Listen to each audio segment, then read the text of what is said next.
Do you want to hear a nightmare scenario in the edit suite?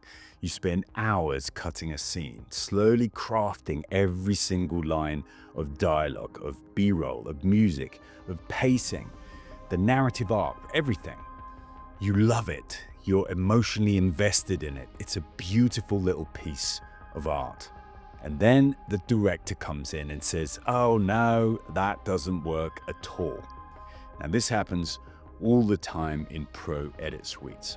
One of the greatest non-creative skills we can have as editors is the ability to pivot, to wipe the slate clean and immediately re-engineer a scene from the same footage into a completely different emotional outcome. So in this first episode of Alternative Edits, I'm going to show you the same scene cut in two completely different ways. I'll go through how it was done and the exact creative techniques that were used.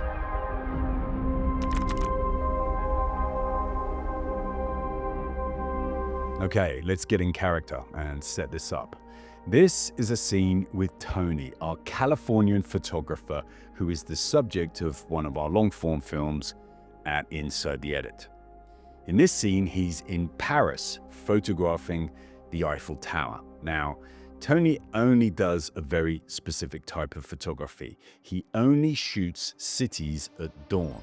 Beautiful light, iconic locations, but no one around to spoil the picture. Doesn't happen very often in cities.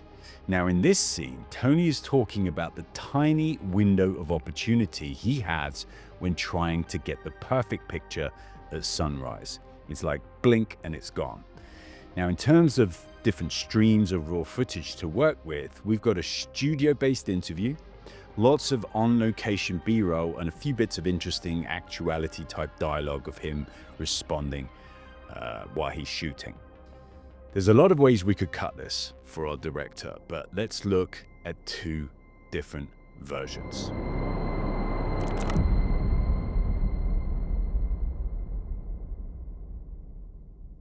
Okay, here's cut number one. There can be a very, very small window of opportunity to get the shot. So what I've learned over the years is you always have to be ready, because when it does happen, it could be literally 20 seconds of good light. Getting up, making the coffee,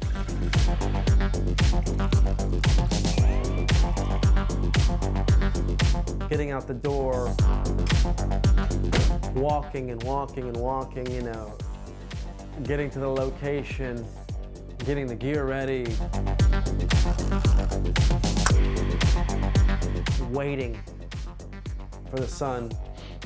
Yeah. Look, they're starting to go pink. And then it comes up. Oh, baby. You're really excited, really excited. This is excellent.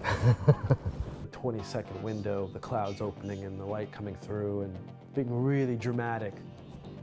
And then it goes away in 20 seconds. In that 20 seconds, I take 3 pictures. That's what all that effort was for. That was for those 3 frames I just took right there.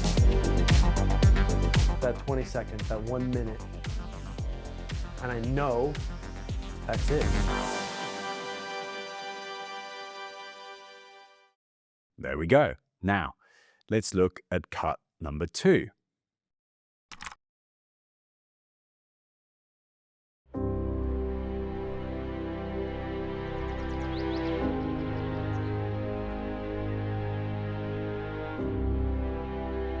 There can be a very, very small window of opportunity to get the shot.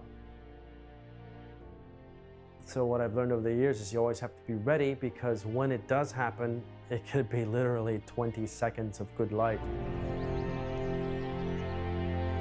Patience is just part of the game. Getting up, making the coffee, getting out the door, walking and walking and walking, you know, getting to the location, getting the gear ready,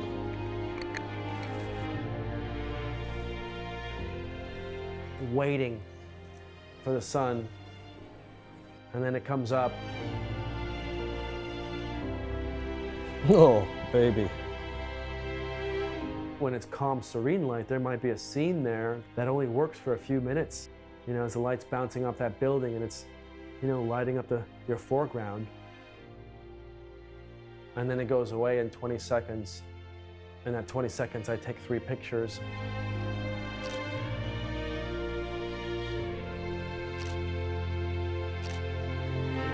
That's what all that effort was for. That was for those 3 frames I just took right there.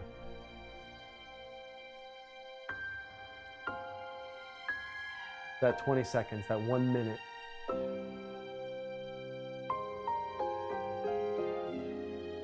Can be quite magical. The more brief it is, the better the shot, if you get it.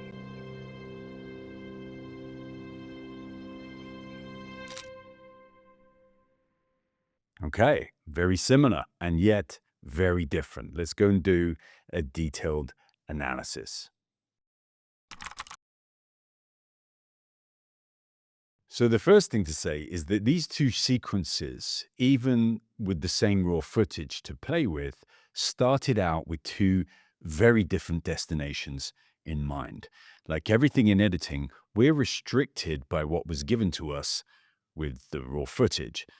But as professional editors, that should not stop us. So let's break down the similarities and the differences. So let's start off with the structure. What's the difference between the 2? Well, the difference in terms of the story is nothing. It's essentially the same story being told in 2 completely different ways from a stylization or a pacing point of view. So, you know, I would call this a kind of like a description list type scene. So he's describing a process. So look, in the fast cut here, There can be a very, very small window of opportunity to get the shot. he's basically, in these first 2 chunks here of dialogue, he's basically setting up the whole scene. He's like setting up a premise. Hey, you know, this type of photography, you know, you've only got a very short amount of time. So this is the kind of intro section here. And of course, exactly the same in this one. There can be a very, very small window of opportunity to get the shot. So what I've learned over the years is you always have to be ready, because when That is doing the same thing. It's doing exactly the same thing. So we set up the premise here and here, but then we go into this list. Essentially, you know, editors, we love lists, you know, this, then this, then this. And if we've got the B-roll and the actuality to support that, that's great, because you're telling in sync and showing in pictures. Obviously, it's not going to work for every scene. If you did that in every scene, you know, it would just get boring for the viewer. But essentially, we've set up the premise here, and then we're going into a list throughout all of this stuff here, and then we've got the reactivity of the moment. And he's describing, you know, in this part of the story here, he's describing and then acting on that moment. We come to the real-time moment of, we're going from retrospective to real-time in terms of the scene. And then bang, here it is. This is what we're doing right here. And we show that. And then you would say this area here is prospective. You're looking forward. Then we get to real-time here, which is happening at the present moment. And then at the end, it's retrospective. You know, and that's a very common structure within scenes. But look, essentially the structure is exactly the same in both of them. There's no extra information that we're adding in either cut, but there's also no information that we've cut out in either cut that is in variance with each other. So the structure is pretty much identical. Let's look at the similarities in the B-roll. There are some slight differences between one and the other. We've added a few shots or taken away a few shots, like individual, but overall, so that shot there is in the fast cut, is not there in the slow cut. We didn't include the phone alarm going off in the slower cut. But essentially, this waking up, having coffee, exactly the same in terms of B-roll. Walking down the steps to the Eiffel Tower, exactly the same. Getting his camera set up, exactly the same. That was slightly different in this cut compared to the other cut. Yeah, we used a waiting around shot, which was a bit different because he's sort of looking up there, which is kind of nice. So there's some slight variation. But, again, like 95% of it is identical. He's taking all his shots here. There's a bit of upsync, on location, talking to camera. And then he's going bang, bang, bang, doing his 3 shots. And then we've got the beautiful final shot of the Eiffel Tower there. So B-roll, again, 95% of it, exactly the same raw footage. And then these similarities in the dialogue. Essentially, the information that is being given, to the audience is pretty much identical. There's a few lines here and there that are a little bit different. Like this bit here, look at this. This is more like on location sync. It's not interview. Yeah. Look, they're starting to go pink. So he's got this kind of urgency. Yeah. We put that into the fast cut because it added to the tone of, of the piece because it's a more urgent cut. But look, if you'll notice, look at this. Yeah. Look, they're starting to go pink. That was actually stolen from another day's shoot. So, essentially, the question we have to ask ourselves is there more information within the dialogue? Is there less or more that changes the direction of the scene? Is the audience finding out something more in this sequence or the other sequence? Or are we cutting stuff out that, in terms of dialogue, that actually changes the meaning of the scene? And the answer is no. We've added a few extra lines or taken a few away, like this line, like in the slower cut. Look at this one. Patience is just part of the game. Patience is just part of the game. And that was done for an aesthetic feel because while we added the urgency line of sync in the faster cut, we put in a piece of sync here about patience because it adds into the tone of the final sequence. But all in all, like we said before, the information and the order of the sync that the audience is feeling is exactly the same. There's no dramatic revelations or cutting out of anything. So again, tick, tick, tick, similarities. Similarities in structure of the story, of the narrative arc, similarities in B-roll, and similarities in dialogue. So now, let's do the differences, because they're pretty big. The big one is the tonality, the emotional destination of the sequence, and they're very, very different. So this fast one, it's like a cool cut. We've used a dance track. It's highly stylized in terms of the cutting patterns. We varied the cutting patterns and cut a lot of it to the music in various different ways. So you get this kind of kinetic energy of like, there's a kind of rush. We need to rush to get this outcome. The character he's got a very small window of opportunity, so let's get in there. And you go through this whole process of getting up, having coffee, rushing out the door. And, he gets there, he sets everything up, and he's just waiting, and then bang, So the emotional tone of it is, it's much more extreme than the first cut.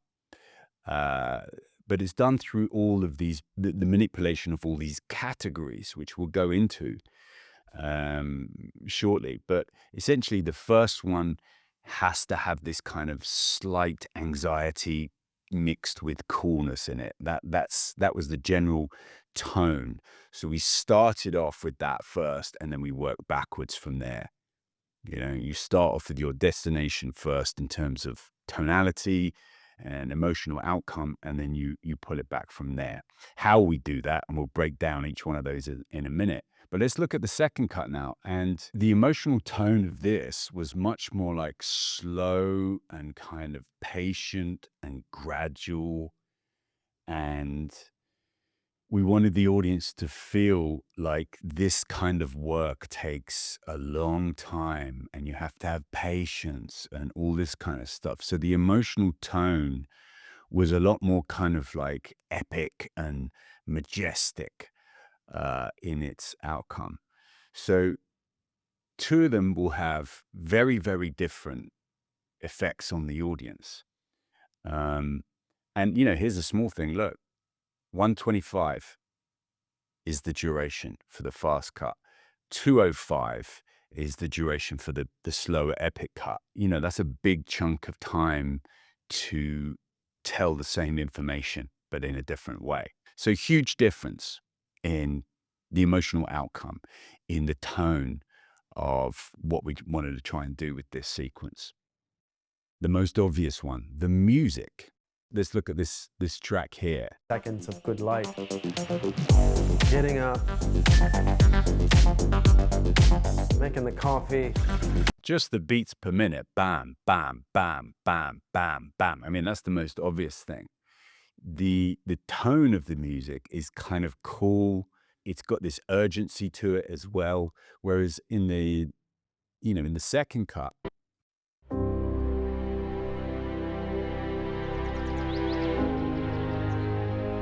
you know, it's an orchestral kind of film score piece. It's, you know, and the reason that was chosen was because it's like grandeur. You've got these big wide shots and everything's calm, you know? So the tone of the music is reinforcing the intention of the scene. Again, we start off with the intention and we work our way backwards.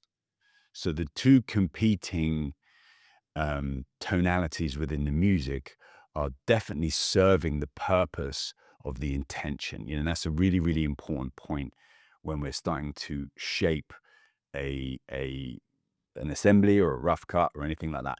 You know, both of these sequences, they're not completely finished at all. They're rough mixes. Some of the music edits need a bit of, you know, love and kindness, should we say, because they're not perfect. But that's not the point. That's not where we are right now. The whole point about what we're trying to do now is create two completely different outcomes for the audience, because the director wants variation. Give me, I don't like that one. Give me something else that feels different. You know, here's another, you know, just as an aside. Sometimes this scene may be great as fast, but we might have just had two fast sequences or a fast sequence coming before this in the film. And so we can't have two fast sequences. It would just feel too kinetic. It won't feel like a roller coaster in terms of changing direction and changing speed.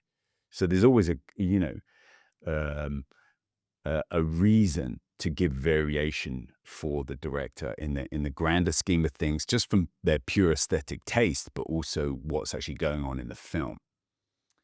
So the music's a big one. Music is a massive driver of the tonality, of the outcome, and it can really reinforce what we're trying to do. The key matters, the tone, the instrumentation, the pace, you know, all of these things that you judge and audition a music track by. You know, sometimes they're really important. Sometimes you'll find a track where, oh, the chord structure is perfect for these emotions, but oh, there's a beat that comes in, you know, 30 seconds in that doesn't work. So, you know, it's not just one thing we're categorizing music for. The structure of the music is changing at each position here. So we've got the kind of, look at this one here. Seconds of good light. Okay, so we've actually linked up and associated in a kind of primary connection way, key moments within the track to start off. Like, this is the kind of setup of the sequence here in the fast one. This one here is we timed the traffic light in Paris for the start of the music track. And then if you look in here, we've highly stylized. Let's zoom in a bit here. Look at this. So we've got beat, beat, cut to the beat, cut to the beat. And then we've got this extreme thing here with the coffee, which is we've just gone da-da-da-da-dum. You know, this is a music video cut, promo type cut. And you'll notice as well there's a little sound within the music. Wow. I don't know what it is, but it's cool. And we found a piece of movement there at the end of this little cut with the music, with the coffee coming up. We've associated that and linked it to this little piece of movement with the tea strainer. You know, so there's all that kind of stuff going on there. And you know, there's linking as well, movement within the actual frame of the action, what's going on. We're listening to the instrumentation and seeing if we can match some of that. And right here at the end. That was 3 frames I just took right there. That 20 seconds, that 1 minute. You know, dance music is kind of repetitive. It goes up and down, and it happens it's almost mathematical in the way you can cut it up into bars and chunks and stuff like that. And then, you know, so the variation isn't huge. It's just when beat comes in, instrumentation comes in, or chorus comes in, you're looking to match those moments within the actual sequence. And then right at the end, obviously we do this. That's it. You know, that's a classic thing, cut to black or cut to a wide shot at the end of the track. You know, the second one is very, very different because the tonality is the way it's building. It's all with the strings, you see, and Like, patience is just part of the game. you know, there's some nice moments here where Gear ready.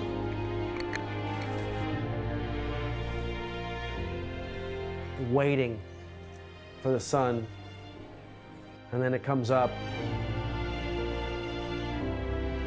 Oh, baby. it's almost like the violins are taking it in turns to talk with Anthony. Anthony's talking, then the violins are talking. And they're kind of deep violins, so that they've got this kind of like real depth and majesty about it. And then there's a change here in the track, which is really, really nice and crafted. For that was 3 frames I just took right there. The high strings for the contemplation. You see it all the time in movies and dramas and documentaries, or, you know, pretty much every genre. You have these big low strings, and then the beautiful moment, whatever that beautiful moment is, like we've got with the final result with the pictures, let's put in the high string. For that was 3 frames I just took right there.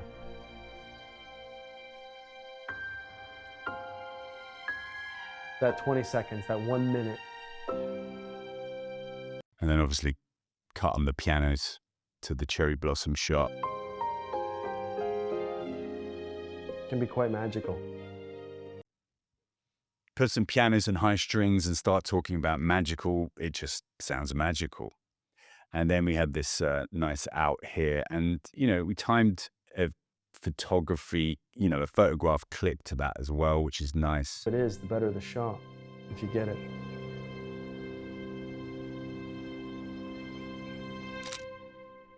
Again, a classic cut to black with some sound, with some part of the music, with the sound effect or whatever. But overall, the 2 different music tracks give a completely different feel, emotional feel. You know, music's so powerful. How do we feel when we hear certain types of music? You know, you use music when you go down the gym, or if you want a nice relaxed Sunday morning, you're having a coffee and reading the paper or whatever, you might listen to a slow track, classical or jazz or whatever. I don't know. Everyone's different. but we don't choose different musics that accompany our life. That is all one type of music. Music is like emotion over the varying stages of, what we're going through at certain points. Let's go even deeper now. Music itself can really help us drive the pacing and the cutting bands. So now we come to the pacing, and this is the major difference between these two. Yes, the tonality is different. Yes, we have used music that reinforces the different emotional outcome. But a large part of what we're doing here is about the pacing. So just look at the differences in the way we've cut certain elements and areas within each sequence using the same footage. The obvious one we looked at before, which was this sort of start sequence here, highly stylized. Let's watch this again. Getting up, making the coffee,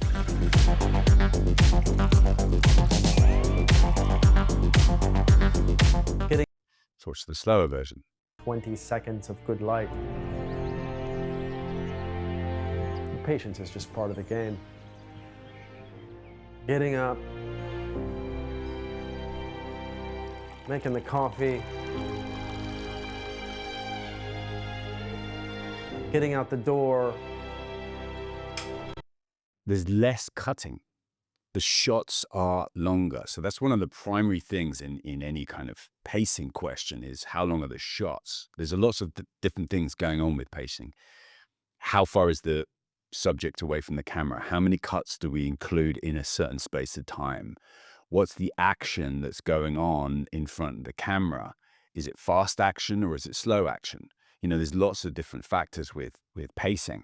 But, just look at this one shot here. Certainly with the coffee, we didn't have like tons and tons of cut here in the coffee shot on the slow one. Making the coffee. One long slow shot, and we didn't have a wide shot and then a close-up. We just had one shot.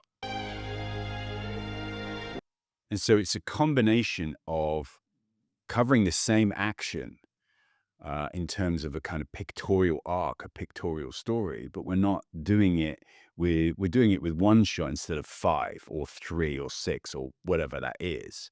We're communicating the same information, but with less pictures, essentially. So that's kind of really interesting. And there's a couple of other little places here which are definitely worth talking about. Let's look at the fast cut here when he's getting the camera ready, setting up the camera. Waiting. Versus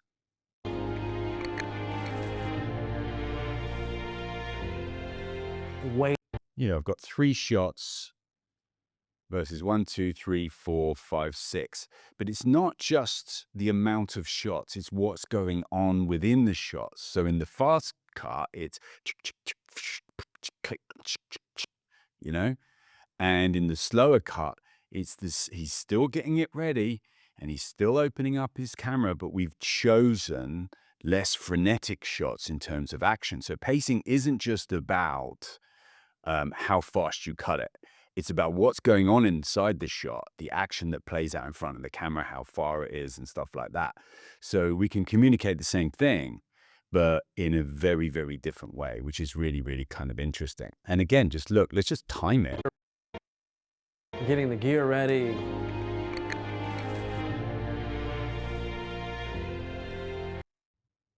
Six seconds. Getting the gear ready. That's 5 seconds. Now, that's not massively less. It's only a second less, but there is much more information and action and moving around at that point, which is, it's kind of cool. Let's look at this area here, which is when he actually takes the photographs. Let's look at it in the fast cut. Okay. And then let's look at it in the slower cut.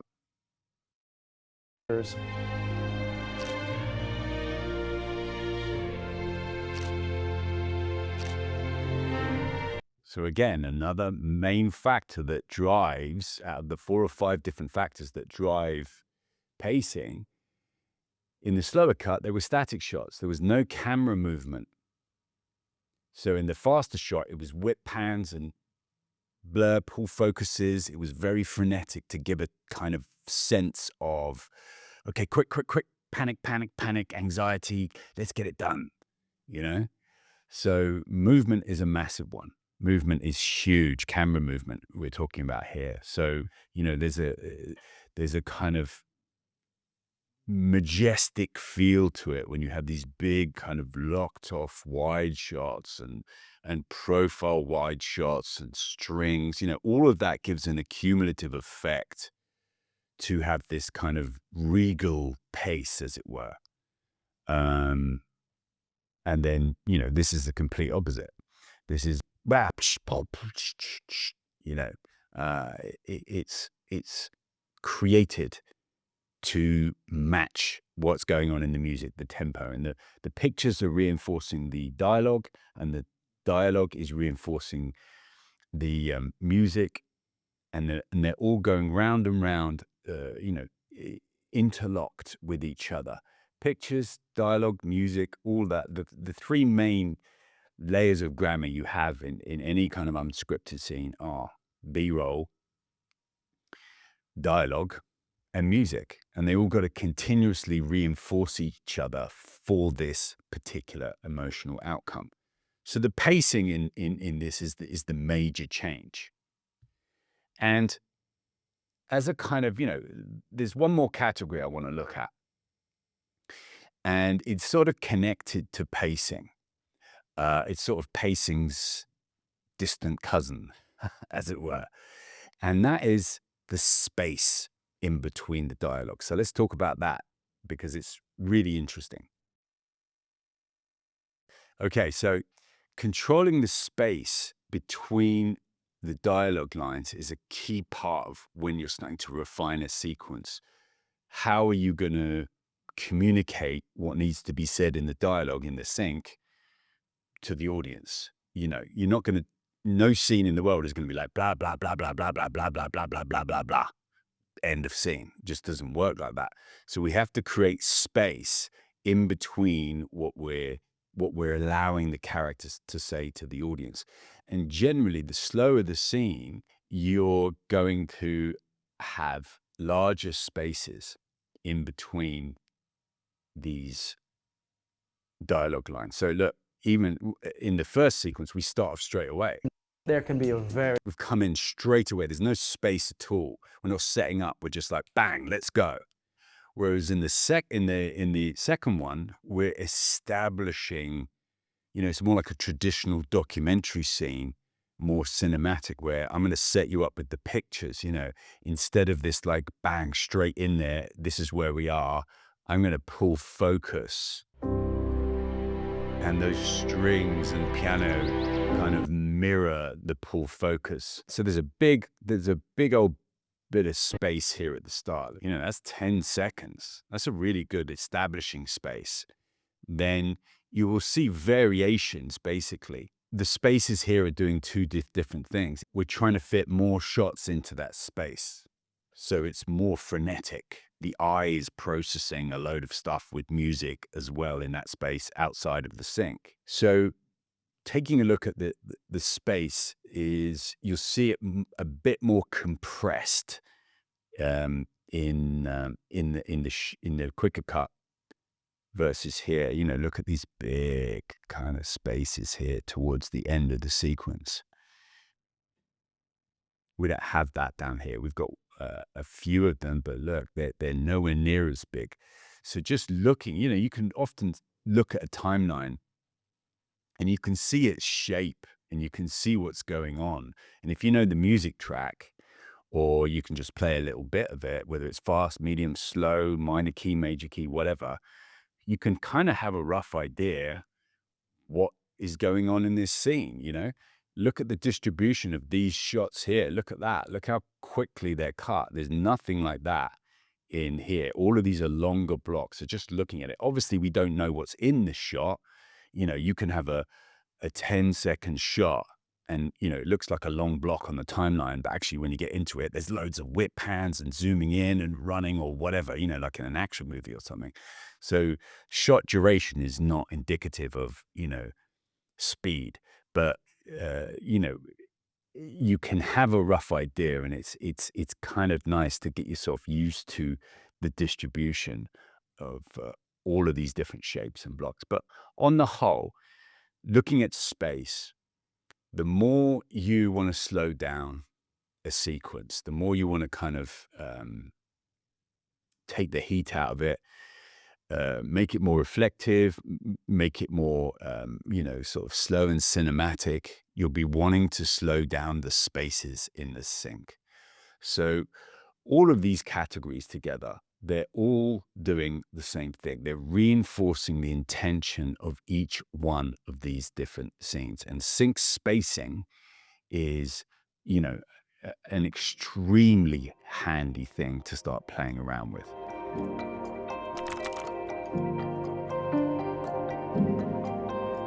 Now, the way I like to teach high-end editing, dear friend, is based on one specific premise. You have to look at our art form from multiple directions in a kind of 360-degree way. This is why I've built these different formats for you here on the Inside the Edit YouTube channel. The edit essays are essential, pure theory. They get you into the mindset of a professional editor. The Watch Me Edits are me showing you how to craft in real time. The Scene Evolutions are showing you how a scene goes through multiple stages of creative refinement and, what each stage looks like. And of course, here in Alternative Cuts, I'm illustrating how powerful the editor's skill set is by taking exactly the same footage and cutting it in completely different ways. Now, take all of these together and you'll see that the power we have on the audience's state of mind is staggering if you start practicing all of these creative skills. But outside of our creative abilities, a huge part of everyday life in a professional edit suite is communication and articulation. And that's why I made this for you. It's a periodic table of editing terminology. 50 of the most used creative terms you'll hear in pro edit suites in a beautifully designed film poster. You can download it right now by clicking on the link below and heading on over to InsideTheEdit.com.